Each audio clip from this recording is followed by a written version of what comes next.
Okay, after 3 tough months here in Massachusetts, some life challenges are beginning to resolve themselves. Sometimes things finally go right. First, after months of frustration, I finally got my Massachusetts driver's license. The difficulties? First, my car title still had a lien listed on it, although I had paid that off in 2019. I finally found the lien release letter and got my license plates. But then I couldn't get a Massachusetts actual driver's license because I failed the peripheral vision test. This was a huge surprise since I never even knew I had a problem. Vision tests by an optometrist confirmed this, and then I went to Mass Eye and Ear, a highly respected institution. The neuro-ophthalmology team there dilated me, peered into my eyeballs, administered vision tests, and to my surprise, I finally passed.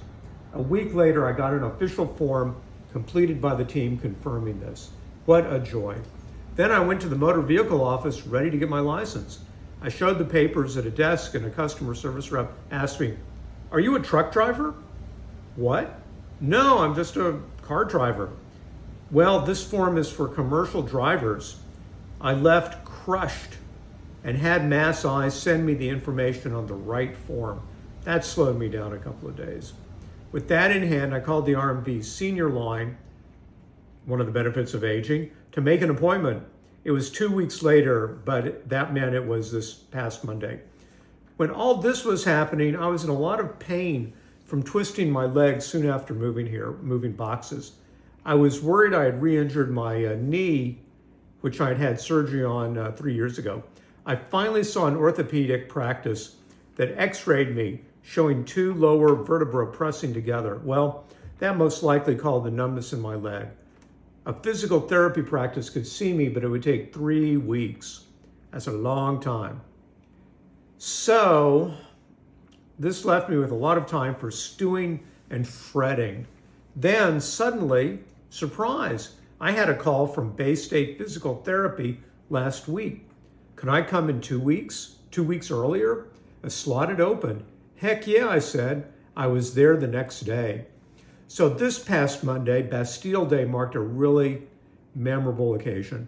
I arrived at the RMV, Registry of Motor Vehicles, got a slip giving me a number that would be called, and sat as close as possible to the row of service reps behind their plexiglass barriers like a bank.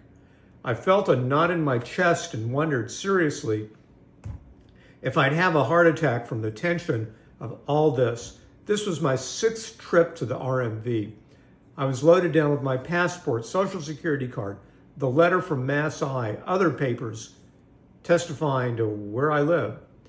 I couldn't look at my phone or read. I just kind of sat there and looked around at all the other people waiting and waiting for their number to be called.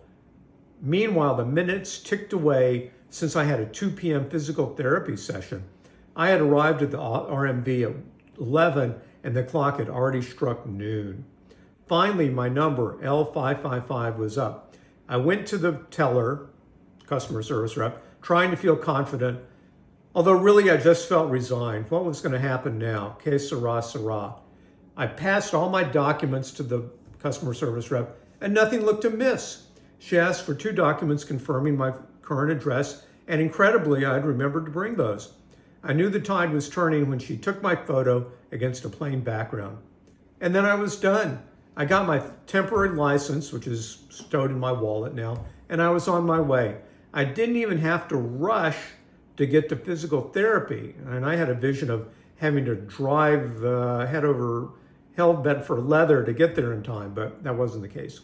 So once I got there, the physical therapy felt good, and the therapist was testing my leg and its strength level.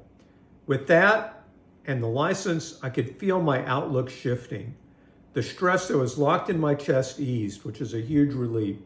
I told the therapist I felt better and the leg pain was becoming more of an annoyance and less of a crisis. I'm limping less and sleeping better, which is a huge thing. So what's all this mean? Sometimes the breaks just go your way in life. They go good, they go bad. I'm on an upswing. Even as the aging process slams into my awareness, and especially the news about my peripheral vision, I now drive. I'd always been a careful driver. Now I'm driving with even more obsessive concentration, scanning to my left and to my right like a nervous Secret Service agent. I'm adjusting.